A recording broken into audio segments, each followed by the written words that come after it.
All right, we're going to take a look at Jared's January 20th, 2014 assessment. We're going to see him run full speed here.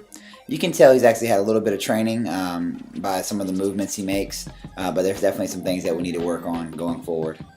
We're going to stop at 10% here, and you'll see it kind of frame by frame. We're going to watch as he takes off here. Got a decent lean angle. What we're going to look for right now is the arms. Now he's keeping his arms in an L shape, which is what we want. But unfortunately, the way he's kind of bringing it over across his chest a little bit, as you see the left arm, he's unable to drive that left arm all the way up to the eye. Now, if you notice the purple line that's going through his eyes, that's about the height that the hand should be going, and that right there is as high as he brings it.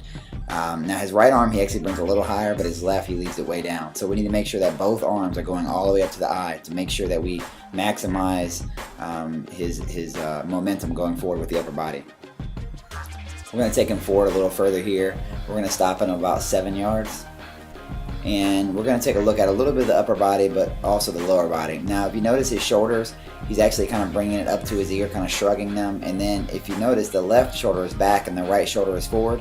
So every time he makes a movement, a motion, the left goes forward, the right goes back. The right goes forward, the left goes back. So we need to keep those shoulders squared across and make sure the arms are just rotating on the ball joint there. Moving down to his legs, you see his knee drive height is way low. We need to bring that up. You see the correct height is in purple. That's going to help maximize his stride. Right now he's got kind of a short, choppy stride, and we need to lengthen that a little bit in order to make him a quicker athlete. Going forward a little bit more, we're going to stop at 12 yards. And you'll notice his feet. Now he's striking on the balls of his feet, which is great. But if you notice the lean angle of his leg and then his foot, he's slightly offline with his foot, which is not a huge deal. I've got kids that are way worse than that, so that's not a huge deal. But we want to kind of straighten that leg out and get it up underneath him instead of having it lean at that angle.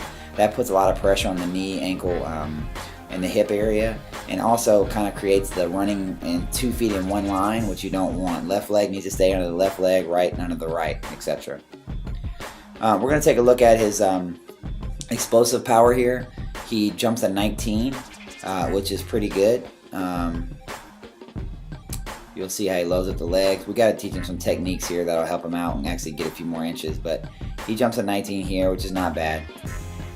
And then we're going to look forward at the standing broad jump. Now, the reason the standing broad jump and the vertical are so important is that these two exercises relate right to the explosiveness of like a 10-yard burst, which is what he'll get in basketball or lacrosse or soccer. You'll notice that he'll need to explode out with the ball really fast. So that's very important for him. So we want to see these two go as high as we possibly can. Now, his lateral speed was pretty good, 15 reps. And this is basically how quickly he can move side to side. So we have a baseline here, and no matter how good he does, we know where he's at, so we know how much better that we've made him. And that's what I always love to show parents, is kind of how far they've come, even in short, 3-month periods. Right here, push-ups 24, sit-ups 30. Again, decent. Nothing amazing, but nothing that's really poor. Plank time was a little low.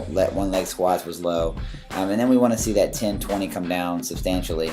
And of course, like I said, the standing broad jump and the vertical, we want those to be as high as we can. We'd also need to focus on his flexibility, which will help him out with his speed and his strength gain tremendously.